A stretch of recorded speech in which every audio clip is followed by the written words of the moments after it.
LDK-ja këto kohë ka qenë dy kërkesa. Kërkesa e parë emocionit e kolegëve tonë, bashkë veprimtarëve, bashkë patriotëve, o mbyll sot në Kuvend, në një atmosferë kolegiale dhe të punës, ashtu siç dhe LDK-ja, paqësore, dorueshme, miqësore me njëri tjetrin dhe ky kapitull tash është përfundu.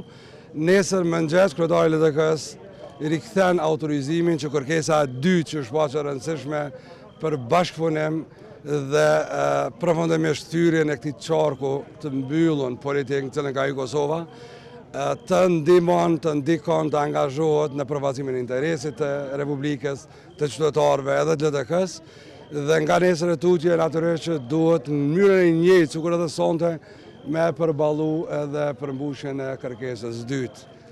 Kjo nuk do të varet vetëm prej neve, natyrisht, por ne do të jemi sikur gjithmonë kontribut dhënës politik në interes të agjendës për Republikë. Kjo është kërkesa e dytë, zoti Aziri, është bashkëqeverisja me vetëvendosjen?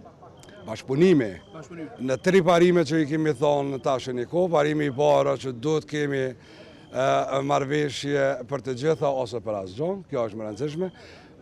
Pika e dytë, kriteri i dytë, jo më pak e rëndësishme është agjenda shtetërore, politikat sektoriale, programet qeverisë, interesi i Republikës, do të më përballu, sepse Kosova ka agjendë rënd, tash 2 vite e gjysmë nuk është punu në këtë vend, nuk është përballu asnjë proces, asnjë situatë, dhe treta e më pak e rëndësishme i bie mandej konform këtyre dy të parave është ndarja e përgjegjësive.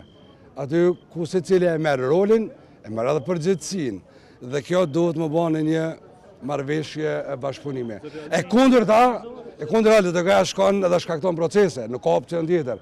Ne do të shkaktojmë andaj procese në cilën shtyjmë agjendën e Republikës. Për president ju nëse ka marrëveshje?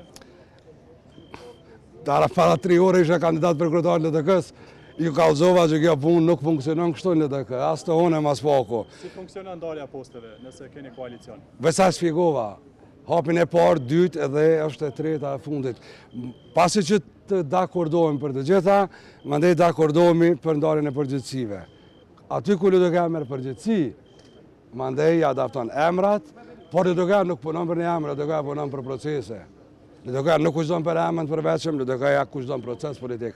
LDK-ja kushton vetëm agjendën zhvillimore të Republikës dhe interesit të Republikës, por jo për asnjë emën të përveçëm, edhe emri im aty është sigurisht. Keni thënë që nga zyrat e LDK-s kalon emri i presidentit, a do të heqni dorë apo jo për këtë post? Jo vetëm i presidentit, çdo proces i madh në Kosovë as nuk shkaktohet, as nuk mbyllet pa LDK-n. Kjo po tregon edhe sonte, edhe nesër. Edhe është mirë edhe partia e parë, partit tjera që e kanë provu, sepse jo rastësisht ata dojnë me punu veç me neve. Kam bashkëpunu veç me ne, edhe gjithë kërkojnë me bashkëpunu edhe me bashkëpunu veç me ne. Që ne ka dëshmërinë tonë, mos me morë për dopsi, për neve bashkëpunimi është vlerë, por jo do shmërë si që thash, nëse s'ka bashkëpunim proces, ka shkaktim procesit atër për hajrë ju koftë. Faleminderit shumë.